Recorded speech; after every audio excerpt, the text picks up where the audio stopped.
Okay, hello everyone, myself Priyanka and yeah, so this is my Aakash का ID card as a proof कि हाँ मैं सच में आकाश में ही गई हूँ. I was in dropper batch 2023 Janakpuri Delhi and या लेट्स बिगिन. ओके, तो सबसे पहले बात करते हैं आकाश की क्लासेस की शेड्यूल का. और एक ये चीज़ है जो मुझे बिल्कुल भी पसंद नहीं आई क्योंकि एक हफ्ते में केवल 4 क्लासेस लगती थी और सैटरडे संडे और वेडनेसडे को ऑफ रहता था. सपोज अगर हम मंडे को क्लास जा रहे हैं तो केवल 2 क्लासेस लगेंगी वो भी 2-2 घंटे की. और मैंने आकाश एक्चुअली में ज्वाइन भी इसलिए किया था क्योंकि मैं डेली का ट्रैवल नहीं करना चाहती थी. मेरा जो रूम था वो वहां से 1 घंटे की दूरी पे था और मेट्रो से मुझे आने में 30 मिनट लगते थे. जस्ट टू अवॉइड ट्रैवलिंग मैंने आकाश ज्वाइन करा. मुझे जब पता चला कि हफ्ते में केवल 4 क्लासेस लगेंगी तो मैंने सोचा मैं आकाश ही जाने वाली हूँ. बट जो और कोचिंग्स हैं जैसे कि PW हो गया, एलन हो गया, यहाँ पे सुबह के 6 बजे से लेके या फिर सुबह के 7 बजे से लेकर दोपहर में 2 या फिर 3 बजे तक क्लासेस ही लगती रहती हैं और इनका फिर भी सिलेबस नहीं कंप्लीट होता. और हमारे आकाश में केवल 2 क्लासेस लग रही हैं दिन की. हमारा भी सिलेबस नहीं कंप्लीट हो रहा है. तो हु इज बेटर? कोई भी बेटर नहीं है. अगर आप किसी भी क्लास किसी भी कोचिंग का अगर आप ड्रॉपर बैच ज्वाइन करते हो और आप सोच रहे हो कि मेरा 6 महीने में सिलेबस कंप्लीट हो जाएगा, तो किसी ने भी अगर ऐसा बोला है तो वो झूठ बोल रहा है. ऐसा कुछ भी नहीं होता है. सिलेबस बहुत ज्यादा भगाया जाता है. सिलेबस इनकम्प्लीट भी रह जाता है कई बार. तो या dropper batch is not for everyone. अगर आप स्क्रैच से स्टार्ट करने की कोशिश कर रहे हो तो dropper batch is not for you. लेकिन हाँ, क्लासेस कितनी भी भगाई जा रही है और सिलेबस कितना भी इनकम्प्लीट हो, लेकिन जो टेस्ट सीरीज हैं वो हमेशा अपने शेड्यूल के हिसाब से ही हो रही हैं. टेस्ट सीरीज में कोई भी चेंजेस नहीं होते थे, which is a good thing. Then हमारा अप्रैल से लेके दिसंबर तक तो जो है नॉर्मली सब कुछ शेड्यूल वगैरह चल रहा था. बट जैसे ही दिसंबर लगी, मतलब मिड दिसंबर तक टीचर्स को पता चला कि हमारा सिलेबस नहीं कंप्लीट है तो उन्होंने बहुत ज़्यादा एक्स्ट्रा एक्स्ट्रा क्लासेस लगानी स्टार्ट करी. सैटरडे संडे को क्लास हो गई, ऑनलाइन क्लास हो गई. और जो रेगुलर क्लासेस हैं मंडे ट्यूसडे वाली, वहाँ पर भी उन्होंने हमें 2 घंटे 3 घंटे एक्स्ट्रा एक्स्ट्रा पढ़ाना चालू कर दिया. इसकी वजह से जो बच्चे होते हैं, लाइक जो बच्चा गाजियाबाद से आ रहा है, फरीदाबाद से आ रहा है, हरियाणा से आ रहा है, दिल्ली NCR के बहुत सारे बच्चे आते हैं, नोएडा वगैरह से. तो वहां से अगर कोई बच्चा आ रहा है तो उसको कितना ज्यादा ट्रेवल करके आना पड़ेगा. इस वजह से वो आ भी नहीं पा रहा है क्योंकि अगर वो घर पहुंचेगा तब तक उसको रात हो जानी है. तो दिस वॉज द थिंग. अगर स्टार्टिंग से ही सिलेबस को अपने हाथों में अच्छे से मैम रख के करवाती और क्या कहते हैं, अगर ज्यादा क्लासेस लगाई जाती हैं स्टार्टिंग से ही, मतलब स्टार्टिंग में अगर ज्यादा क्लास लगा दो तो एंड का जो पैनिक है वो बच जाएगा. पर पता नहीं क्या सोच के ये लोग अपना क्लासेस का शेड्यूल बनाते हैं. और जो जैसे ही दिसंबर आया, हमारे जितने भी टीचर्स थे वो सारे चेंज होने स्टार्ट हो गए. हमारी जो बॉटनी की मैम थी शी वॉज प्रेग्नेंट तो उनको जाना पड़ा. जूलॉजी के जो टीचर थे हमारे वो उनका कुछ हेल्थ प्रॉब्लम हो गया था उनको, इसलिए वो 2-3 महीने के लिए गायब हो गए. देन हमारी जो केमिस्ट्री वाली मैम थी उनका ब्रांच शिफ्ट हो गया. वो जनकपुरी से साउथ एक्सटेंशन चली गई अचानक से. और वही एक टीचर थी जिसके क्लासेस अटेंड करने के लिए मैं ऑफलाइन जाती थी. फिर हमारा फिजिक्स फिजिक्स का तो हमारा लाइक हर 2 महीने बाद टीचर ही चेंज होता रहता था. फिजिक्स का कुछ भी समझ में नहीं आता था. फिजिक्स आई थिंक कोई वहां से पढ़ता भी नहीं था. फिजिक्स ऑफलाइन मुझे नहीं लगता कोई पढ़ता भी है. केवल डाउट सॉल्व करने अगर कोई आता हो तो शायद आता ही हो. या और मतलब सिलेबस भी हमारा भगाया जा रहा है. सिलेबस को भगाने के बीच में हमारे टीचर भी चेंज हो गए हैं. अब जो न्यू टीचर आए हैं वो खुद न्यू है और वो एकदम मशीन की मतलब रोबोट की तरह में पढ़ा रहे हैं. जो NCERT में देगा एक्सप्लेन करा, अगर किसी को लिखना है तो वो लिख ले, किसी को नहीं लिखना है तो वो मत लिखे. उनको कुछ मतलब ही नहीं है. और टीचर को वैसे भी कुछ मतलब नहीं होता. वो केवल सिलेबस कंप्लीट कराने के उसमें रहते हैं. उनको नहीं मतलब, क्योंकि स्कूल थोड़ी ना है ये कि टीचर देखेगा कि इसको समझ में आया ही नहीं आया.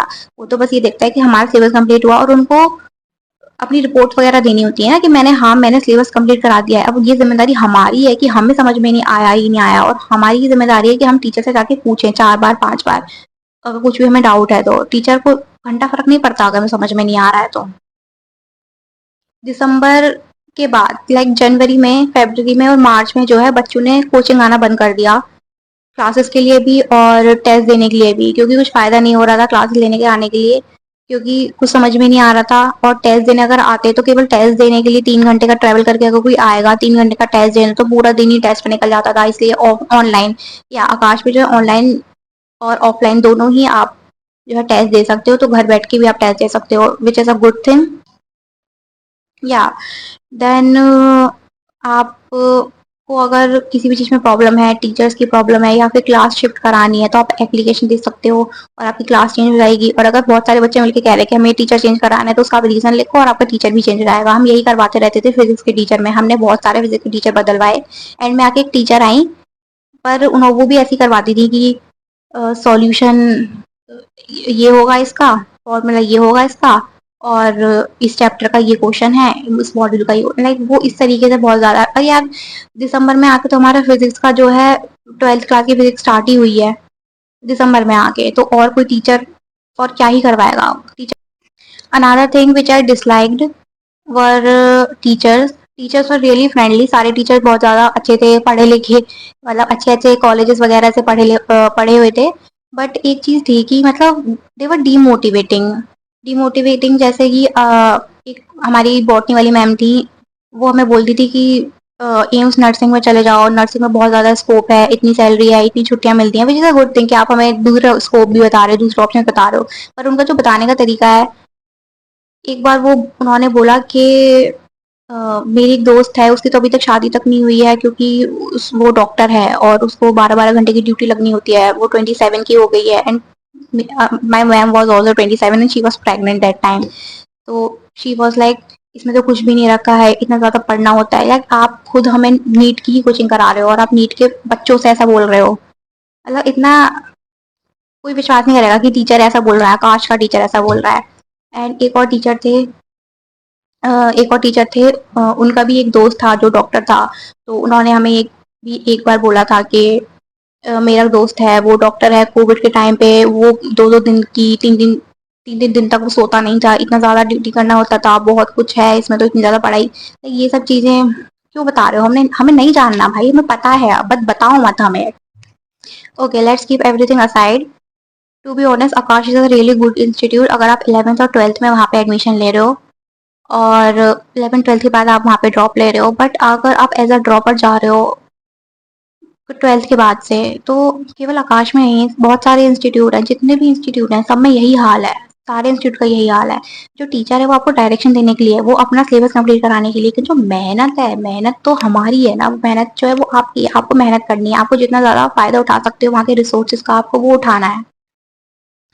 तो आई थिंक कोचिंग को ब्लेम करके या किसी इंस्टीट्यूट को ब्लेम करके कुछ नहीं होगा। वहाँ थोड़ा सा करिकुलम वहाँ का मुझे गड़बड़ लगा कि आप क्लासेस स्टार्टिंग में ज़्यादा लगा सकते हो, कोई ज़रूरत नहीं है सैटरडे संडे की भी छुट्टी करने की, अगर एंड में जाके इतना ज़्यादा पैनिक हो जाता है, क्योंकि पैनिक मोड में तो रहती है ना बच्चे, जनवरी फरवरी मार्च में आकर तो पैनिक मोड वैसे ही स्टार्ट हो जाता है। और जब आपको पता चले कि आपका सिलेबस ही नहीं कंप्लीट हुआ है, सिलेबस नहीं कंप्लीट हुआ है और टीचर्स चेंज हो रहे हैं और इतनी ज़्यादा क्लासेस लगी जा रही हैं, टेस्ट पे टेस्ट आए जा रहे हैं और बैकलॉग भी है आपके साथ में, कितना ज़्यादा। This is like really not it किसी एवरेज बच्चे के लिए। किसी एवरेज बच्चे के लिए तो एक नाइटमेयर की तरह ही है। इसलिए बच्चे जो है एंड में आके बच्चों ने कोचिंग छोड़ दी थी, लाइक परमानेंटली छोड़ दी थी, आना बंद कर दिया था, टेस्ट देना बंद कर दिया था, लाइक बंद कर दिया था सब कुछ करना। और बाकी सारी चीज़ें जो है, इंफ्रास्ट्रक्चर, हाइजीन, सिक्योरिटी तो बहुत ज़्यादा टाइट है, बिना आपको आईडी कार्ड के यहाँ पे एडमिशन कह रही हूँ, एंट्री ही नहीं मिलेगी। बाकी अगर किसी को किसी भी चीज़ से रिलेटेड कोई भी क्वेश्चन हो, you can just comment below and bye.